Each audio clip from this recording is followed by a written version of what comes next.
қой ең көтерейін жоқ онда оны алып берілсе міне қандай маман таңдаймын мен археолог таңдаймын өзі білім алған мектепте өзі ұстаздық қызмет атқарып жүрген керемет жан кез келген ұстаздың жетістігі ол шәкірттің жетістігімен өлшенеді. Анам мен әжем себебі мен журналистикаға барғым келген бірақ осы мұғалімдікке келдім бірақ сол тілдің айналасында жүрміз. Оның алдынан қиындықтар кездеседі.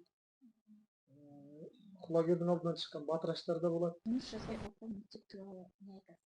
Неге Ахмет Байтұрсынұлы мектебі? Байқадым мен қазақ тілі мәдениет пәні мұғалімі болғаннан кейін мына жас ақындардың кішігірім болса да жинағын шығардық. Қайырлы күн. Ұстаз ойы бағдарламасында қонақта мектебіміздің қазақ тілі мәдениет пәнінің мұғалімі Нұрахмет Шарфханұлы. Ағай, қош келдіңіз. Рахмет. Біздің бағдарламамыздың алғашқы қонағы өзіңізсіз. Үлкен рахмет. Қош көрдік. Жақсы. Онда сұхбатымызды бастайық. Жалпы бұл сұхбат ашық, еркін түрде жүргізіледі. Сұрақтарға өз ойыңызды анық түрде айтып, еркін түрде жауап берсеңіз болады. Жарайды. Енді ағай, өзіңізді қысқаша таныстыра өтсеңіз. Ұстаз ойы деп жатырсыз ғой. Осы білім ошағында қазақ тілі мәдениет пәнінен сабақ беремін. Мұғаліммін және тіл жанашырымын. Жақсы, керемет. Келсем, тіл жанашыры екеніңізге бәріміздің көзіміз жеткен. Жақсы. Неге ұстаздық мұғалім болуыңызға кім ықпал етті? Осы таңдауды мұғалім мамандығын таңдауға кім көмектесті? Немесе біреудің ықпалы бар ма? Еңбек өтіліңіз қанша? Оны ықпал деуге келмейтін шығар. Ұстаз болуыма үлгі болған осы мектептің ұстаздар себепкер шығар. Және менің әкем де мұғалім болған азамат. Сол кісінің жолын жалғадым. Жақсы, өте керемет. Еңбек өтілім 6-шы жылға кетіп бара жатыр. 6-шы жыл, иә? Жақсы. Осы жолда кездескен қиындықтар болды ма? Осы мектепке келген кезде қандай қиындықтарға ұшырадыңыз? Жалпы кез келген ұстаз мектеп келген кезде қиындыққа ұшырайды. Оның алдынан қиындықтар кездеседі. Құлагердің алдынан шыққан батыраштар да болады. Иә. Бірақ десе де өз мамандығын сүйген адам күресе біледі деген ойдамын. Жақсы, келсем ойыңызбен, өте жүйелі айттыңыз. Енді келесі сұрақ бізде оқушылармен қарым-қатынас туралы. Қазіргі таңдағы оқушылармен қарым-қатынас қалай? Жалпы сабақта өздерін ұстау оқушылардың. Сіз қалай қарым-қатынас жасайсыз? Және оқушылар сіздің қай қасиетіңіз үшін сізді бағалайды деп ойлайсыз? Әрбір ұстаз үшін осы сұрақ қиын болар. Шынайылық шығар. Шынайылық. Бір жанарынан жасандылық байқатпайтын адамға көзіңде үйір боласың ғой. Иә. Балалар да сол үшін үйір болатын шығар маған деп ойлаймын енді. Шынайы қарым-қатынас жасауға тырысамын. Жақсы.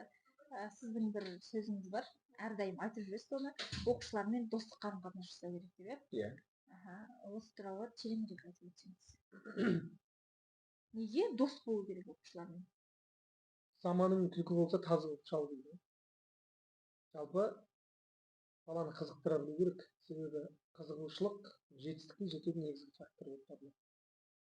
Ал қазір геймификация немесе альфа ұрпағын тәрбиелеу барысында біз балалармен бір толқында болуымыз керек.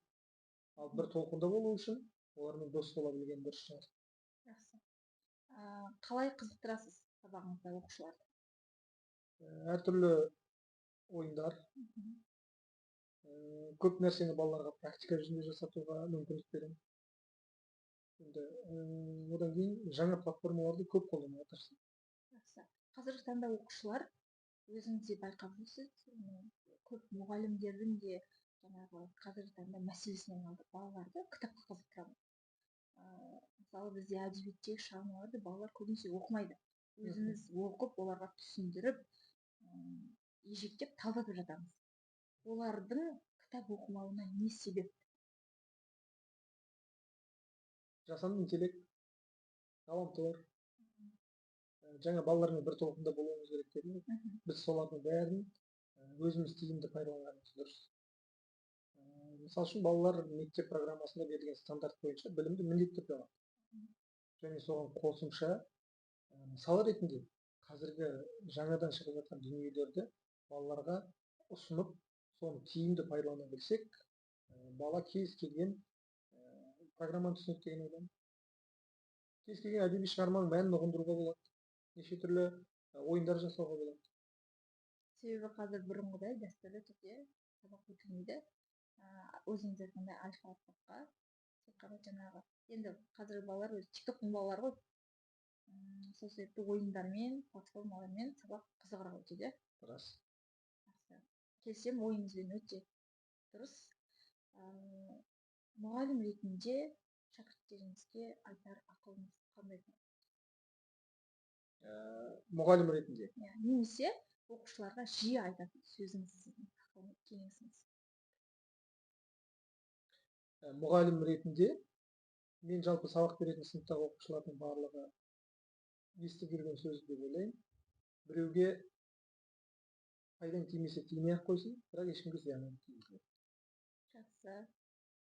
Өте жақсы. Сіздің негізі шәкірттеріңіз осы байқап жатырмыз, көріп жатырмыз, көптеген жаңағыдай оқушыларды сайыстарға қатыстырасыз, облыстық, өзіңіз де қатысасыз, облыстық, аудандық семинарға, республикаға дейін шығып жатсыздар. Оқушыларымыздың жетістігінің сыры неде?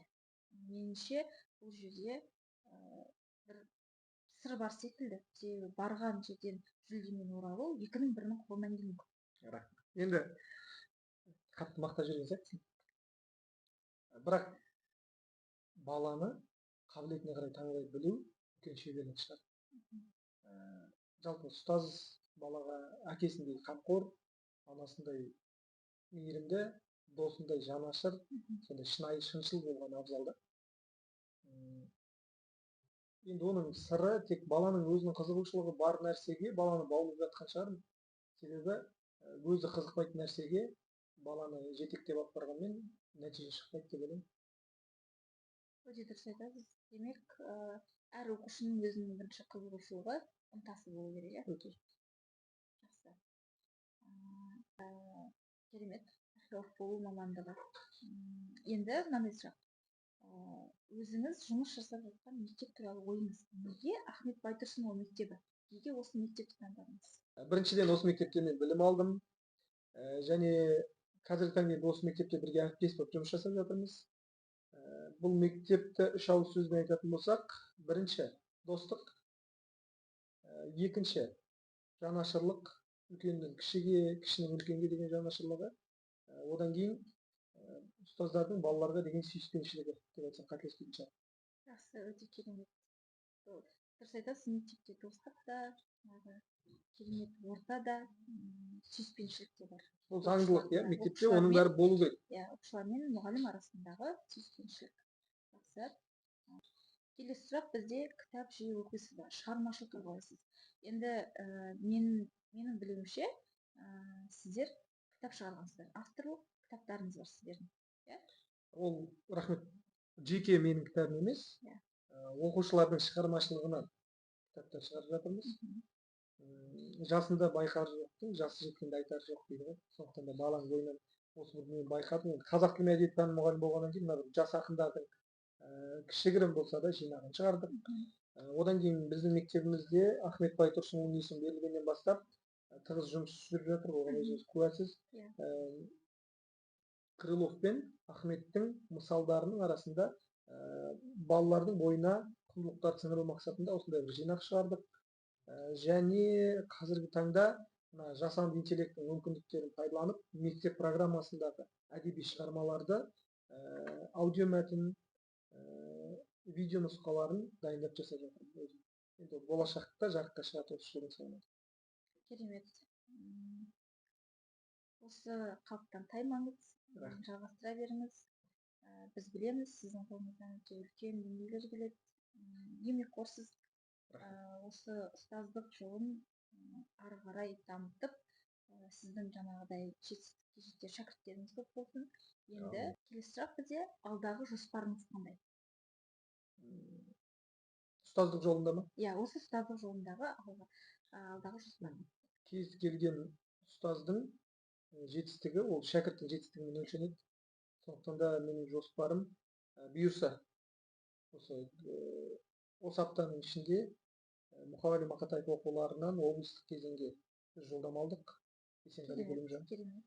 Одан кейін Елдеспаева Жадыра 7 сынып пәндік олимпиададан облысқа жолдама алдық қазақ тілі әдебиеті пәні бойынша.